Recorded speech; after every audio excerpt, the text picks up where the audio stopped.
Akwụkwọ Mkpughe isi nke 2.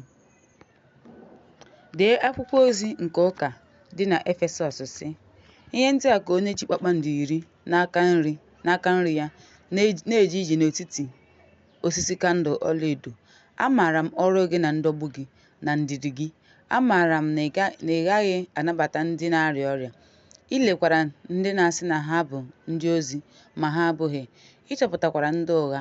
A kpagburu gị ma nwee ndidi n'ihi aha m. Ị rụsiri ọrụ ike ma ghara ịda mba. Ma enwere m ihe megide gị, n'ihi na ị hapụwo ịhụnanya mbụ gị. Ya mere, cheta ebe i si daa, chegharịa, meekwa ọrụ mbụ. Ma ọ bụghị ya, m ga-abịa megide gị n'oge na-adịghị anya, wepụkwa kandụl gị n'ọnọdụ ya.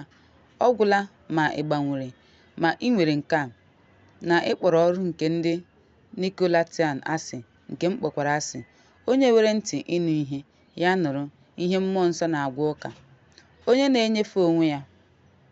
M ga-enye unu mkpụrụ osisi nke dị ndụ nke dị n'etiti paradaịs Chineke. Deekwa nye mmụọ ozi nke chọọchị dị na Smyrna sị: ihe ndị a ka onye mbụ na onye ikpeazụ kwuru, onye nwụrụ anwụ ma nwụọ. Amaara m ọrụ gị, mkpagbu gị na ịda mba n'obi gị, mana ị bara ọgaranya. Amaara m okwu nkwulu nke ndị na-asị na ha bụ ndị Juu ma ha abụghị, kama ha bụ ụlọ nzukọ Setan. Unu atụla egwu ihe ndị unu ga-ata ahụhụ. Lee, uche Chineke ga-atụba ụfọdụ n'ime unu n'ụlọ mkpọrọ, ka e wee nwalee unu. Unu ga-enwekwa mwute ruo ụbọchị 10. Kwesinụ ntụkwasị obi ruo ọnwụ. M ga-enyekwa unu mpi nke ndụ. Onye nwere ntị ya nụrụ ihe Mmụọ Nsọ na-agwa chọọchị. Onye na-etinye onwe ya n'ọrụ agaghị eti onye nwụrụ anwụ ihe site n'ọnwụ nke abụọ. Deekwa mmụọ ozi nke chọọchị dị na Pegamọm sị: nke a ka onye nwere mma agha dị nkọ kwuru. Amaara m ọrụ gị n'ebe ocheeze Setan dị.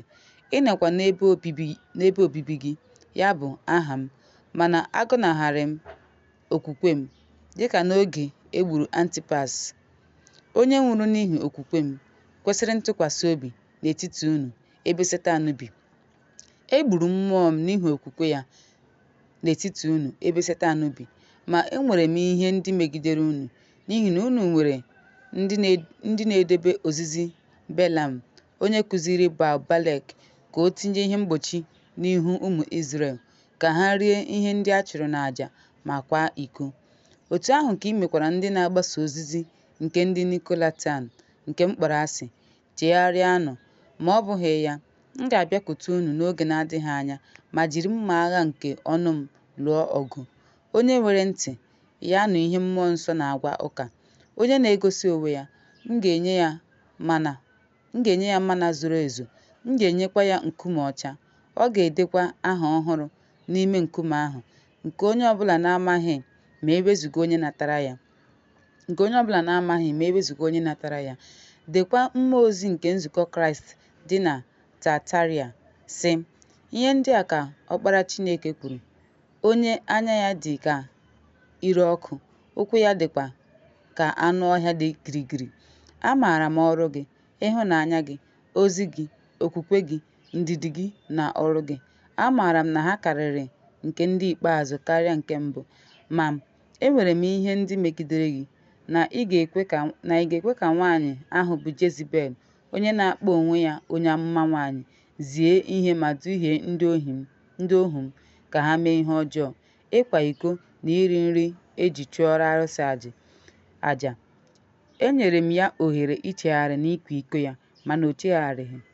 Lee, m ga-atụba ya n'ihe ndina ndị na-akwa iko ya, ga-abanye n'oke nhụjuanya.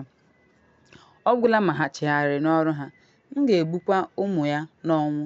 Chọọchị niile ga-amarakwa na m bụ onye na-enyocha uche na obi. M ga-enyekwa onye ọbụla n'ime unu dịka ọrụ ya si dị. Ma unu ndị ọzọ nke Tataria, m na-asị ha, ndị na-enweghị omenala a ma na-amaghị omimi nke Setan, dịka ha si ekwu, agaghị m ebu ibu ọzọ. Ma ihe unu nwere, jidesie ya ike ruo mgbe m ga-abịa, n'ihi na onye na-agba mbọ ma na-edebe ọrụ m ruo ọgwụgwụ, m ga-enye ya ike n'elu mba dị iche iche. Ọ ga-ejikwa mkpanaka igwe chịa ha. Ọ ga-agbajikwa ha dịka arịa